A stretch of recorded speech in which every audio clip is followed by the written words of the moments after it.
राम राम जी दोस्तों। मुझे उम्मीद है आपका आज का ट्रेडिंग सेशन बहुत ही बढ़िया गया होगा और साथ में ही उम्मीद करता हूँ कि आने वाले सभी सेशंस आप अच्छे से करेंगे। तो आज देखते हैं मार्केट में क्या हुआ और कल क्या हो सकता है। सबसे पहले आज की इम्पोर्टेंट न्यूज़। आज ट्रंप की एक स्पीच थी जो ट्रंप ने दी। उसको अगर आप सुनेंगे तो उसमें उन्होंने सिर्फ अपनी बड़ाई करी है कि उन्होंने कितने वॉर्स रुकवाए, वो अब इस वर्ल्ड के लिए क्या कर रहे हैं, लेकिन उनके वर्ड्स और उनके एक्शन कहीं भी मैच नहीं हो पा रहे हैं। और जैसा कि आज हमने पहले भी डिस्कस किया था कि आज तकरीबन 10:05 पे फेड चेयरमैन पॉवेल साहब की भी स्पीच है। अब पॉवेल साहब देखते हैं अपनी स्पीच में किस चीज़ के बारे में डिस्कस करते हैं और क्या कहते हैं यूएस को लेके, उसकी इकोनॉमी को लेके, उसमें ट्रम्प साहब जितनी भी पॉलिसीज लेकर के आ रहे हैं उनका क्या इम्पैक्ट यूएस में पड़ सकता है।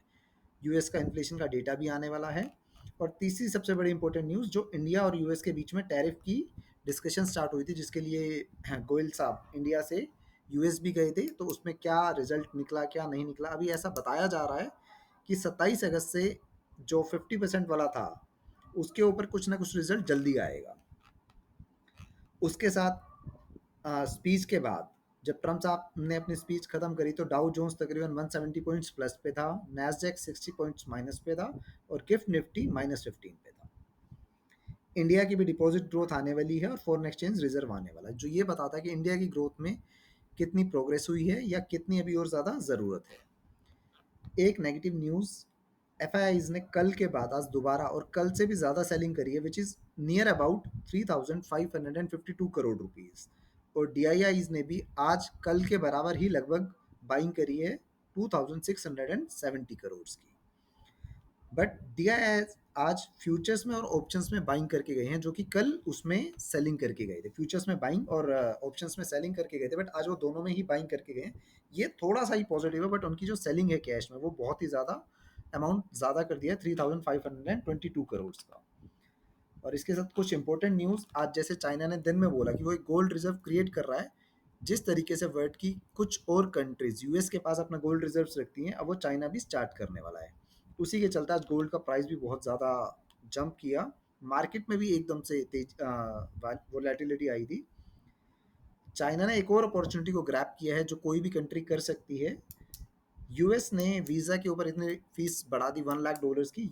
चाइना ने अपनी कंट्री में एक वीज़ा निकाल दिया जिसमें वो टैलेंटेड लोगों को बुला रहा है और उसमें शायद बहुत सी अपॉर्चुनिटीज चाइना अपनी कंट्रीज में देख रहा है। बात करते हैं सेंसेक्स की। सेंसेक्स ने पिछले 13 दिनों में तकरीबन सितंबर 1 से लेकर के लगातार 13 दिन एक बहुत ही बढ़िया तरीके से चला और 4.16% के साथ पॉजिटिव रहा। टोटल पॉइंट्स में वो 3,322 पॉइंट्स प्लस में बंद हुआ।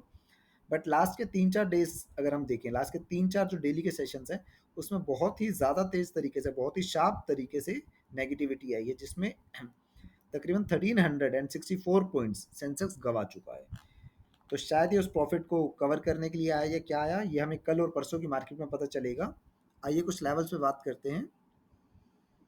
कल के दिन में अगर सेंसेक्स ऊपर जाकर के खुलता है तो जो लेवल हम 2 दिन से बात कर रहे थे 82,622 की, अब उससे पहले दो रेसिस्टेंस और आ चुके हैं।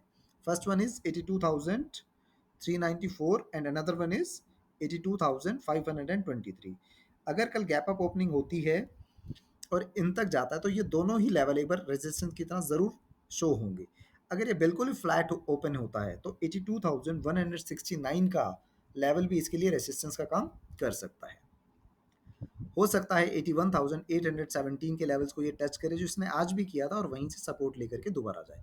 लेकिन अगर इसने आज के लो को कल तोड़ दिया और एक भी 15 मिनट की कैंडल या 5-5 मिनट की 4 कैंडल्स भी क्लोज कर दी तो हो सकता है कल हम सेंसेक्स को 81,500 के नीचे ज़रूर देख लें।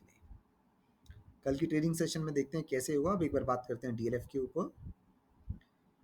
डीएलएफ में हमने लेवल्स कल शायद मैं आपको देना भूल गया था 760 के अप्रोक्स, बट कल अगर डीएलएफ ने थोड़ी सी भी नेगेटिविटी दिखाई और 753 के लेवल को ये सस्टेन नहीं कर पाया तो इसके पास एक अच्छा सपोर्ट मिलेगा 748 का। अगर उसको भी ये सस्टेन नहीं कर पाया तो कहीं ना कहीं हम डीएलएफ में फिर 730 टू 735 के बीच कल या परसों में ही देख सकते हैं।